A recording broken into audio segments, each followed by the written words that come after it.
आज राज्य मंत्री परिषद की बैठक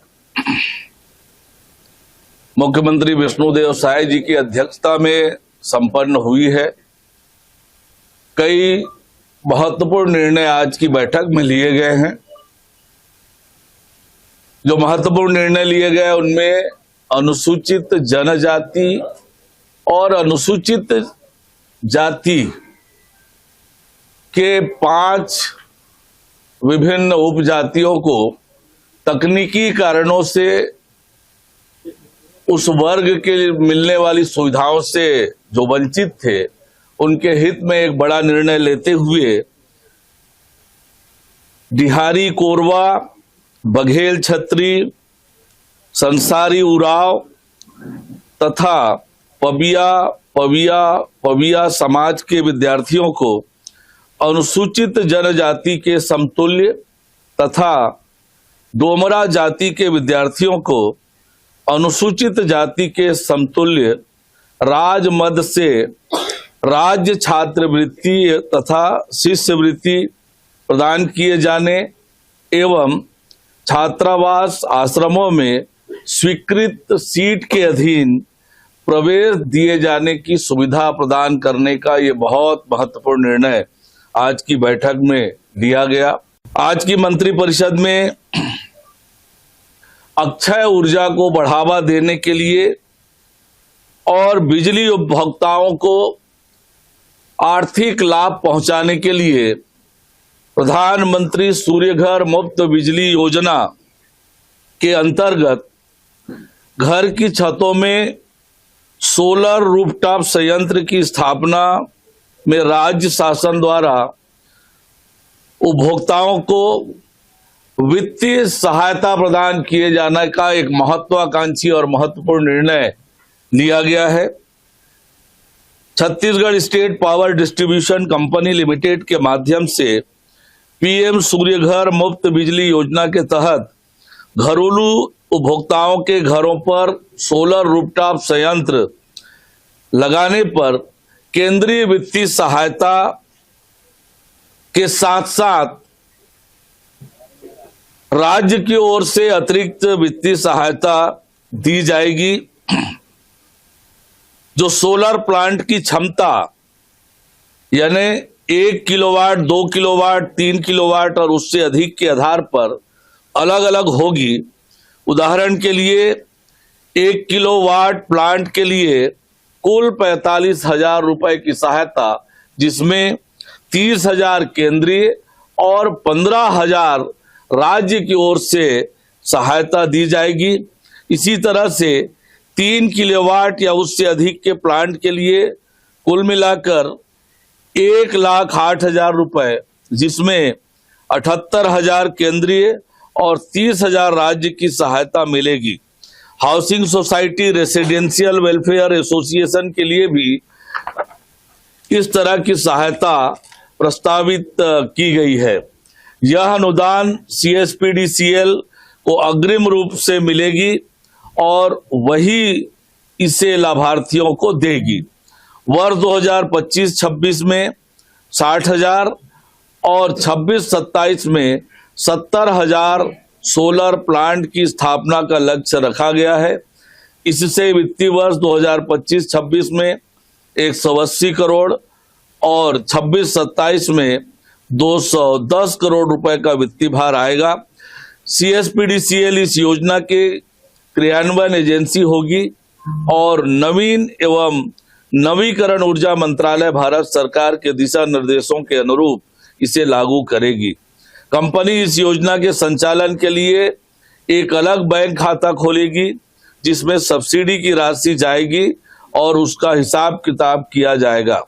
राज्य की वित्तीय सहायता उन घरेलू उपभोक्ताओं को प्राथमिकता दी जाएगी जिनके सोलर प्लांट का ग्रिड सिंक्रोनाइजेशन 1 अप्रैल 2025 या इसके बाद हुआ है। मंत्रिपरिषद ने राज्य के वन जीव, खासकर बाघों के संरक्षण और इको टूरिज्म को बढ़ावा देने के लिए एक महत्वपूर्ण पहल करते हुए छत्तीसगढ़ टाइगर फाउंडेशन सोसाइटी गठन करने का निर्णय लिया है। यह सोसाइटी वन्य प्राणी संरक्षण अधिनियम 1972 के तहत काम करेगी। यह संस्था स्व वित्त पोषित होगी, जिससे सरकारी खजाने से कोई अतिरिक्त बोझ नहीं पड़ेगा। यह सहयोग देने वाले व्यक्तियों और संस्थाओं से फंड जुटाएगी। यह सोसाइटी बाघों और अन्य वन्य जीवों के संरक्षण से जुड़ी गतिविधियों में सीधे शामिल होगी। यह स्थानीय समुदाय की भागीदारी से इको टूरिज्म को बढ़ावा देगी, जिससे न केवल पर्यटन बढ़ेगा वरन स्थानीय लोगों को रोजगार उपलब्ध कराएगी, जिससे आय के अवसर भी पैदा होंगे। यह पर्यावरणीय शिक्षा, अनुसंधान, प्रशिक्षण को प्रोत्साहित करेगी, जिससे भविष्य में संरक्षणवादी तैयार होंगे। इस पहल से संरक्षण के लिए बाहरी धन, विशेषज्ञता और संसाधन मिलेंगे, जिससे स्थानीय समुदायों को रोजगार के नए अवसर मिलेंगे और राज्य का पर्यावरणीय संतुलन बना रहेगा।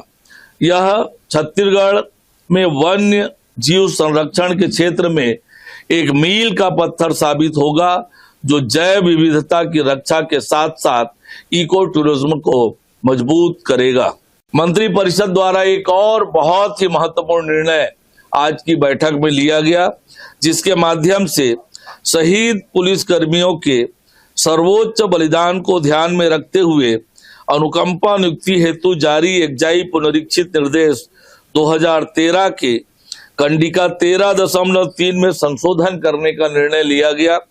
इसके माध्यम से नक्सली हिंसा में शहीद पुलिस सेवकों के प्रकरण में उनके परिवार के किसी भी पात्र सदस्य, महिला हो या पुरुष, को विकल्प के आधार पर पुलिस विभाग के अलावा अन्य विभाग में राज्य के किसी भी जिला या संभाग में नियुक्ति दी जा सकेगी। पहले अनुकंपा नियुक्ति यथासंभव उसी विभाग या कार्यालय में देने की व्यवस्था थी जिसमें दिवंगत शासकीय सेवक निधन से पूर्व कार्यरत था। मंत्री परिषद द्वारा अशासकीय अनुदान प्राप्त शिक्षण संस्था रामकृष्ण मिशन आश्रम नारायणपुर की सहयोगी संस्था Vivekanand institute of social welfare एवं सेवाएं छत्तीसगढ़ विश्वास को रामकृष्ण मिशन आश्रम नारायणपुर के मर्ज करने का अनुमोदन किया है। उद्यानिकी महाविद्यालय, उद्यानिकी विश्वविद्यालय की स्थापना के लिए बेमेतरा जिले के साजा तहसील के अंतर्गत बेलगांव में राजगामी संपदा की 94.290 हेक्टेयर भूमि में से 100 एकड़ भूमि उद्यानिकी विभाग को निःशुल्क प्रदान करने का निर्णय लिया गया है। हम सब जानते हैं कि जशपुर जिले में महिला स्व सहायता समूहों द्वारा हर्बल, महुआ, चाय जैसे पारंपरिक उत्पाद जसप्योर ब्रांड के तहत तैयार किए जा रहे हैं। इन उत्पादों को व्यापक बाजार उपलब्ध कराने और विपणन को बढ़ावा देने हेतु इस ब्रांड को राज्य शासन अथवा CSIDC को हस्तांतरित करने के प्रस्ताव का मंत्री परिषद ने अनुमोदन किया है। ब्रांड हस्तांतरण से एग्रो व फूड प्रोसेसिंग इकाइयों को बढ़ावा मिलेगा, स्थानीय कच्चे माल की मांग बढ़ेगी और आदिवासी बहनों को रोजगार के अधिक अवसर मिलेंगे। ट्रेडमार्क हस्तांतरण से राज्य पर कोई अतिरिक्त वित्तीय भार नहीं पड़ेगा। मंत्री परिषद द्वारा राज्य में गौण खनिजों को सुव्यवस्थित अन्वेषण, पूर्वेक्षण एवं अधोसंरचना के विकास के लिए महत्वपूर्ण निर्णय लेते हुए स्टेट मिनरल एक्सप्लोरेशन ट्रस्ट के गठन की अधिसूचना के प्रारूप का भी अनुमोदन आज मंत्री परिषद ने किया है। आप सबको मालूम ही है कि छत्तीसगढ़ में स्टेट मिनरल एक्सप्लोरेशन ट्रस्ट के तहत समस्त गौण खनिजों से प्राप्त होने वाली रॉयल्टी 2% राशि अतिरिक्त रूप से SMET फंड में जमा की जाएगी, जिसका उपयोग गौण खनिजों के अन्वेषण, अधोसंरचना विकास में उच्च तकनीकियों का उपयोग, इंफॉर्मेशन सिस्टम, लॉजिस्टिक सपोर्ट, मानव संसाधनों के उन्नयन आदि में किया जा सकेगा। भारत सरकार के नेशनल मिनरल एक्सप्लोरेशन ट्रस्ट की तर्ज पर राज्य में स्टेट मिनरल एक्सप्लोरेशन ट्रस्ट का गठन किया जाएगा। इससे खनिजों के संबंध में एक बड़ा ऐतिहासिक निर्णय आज का ये निर्णय है।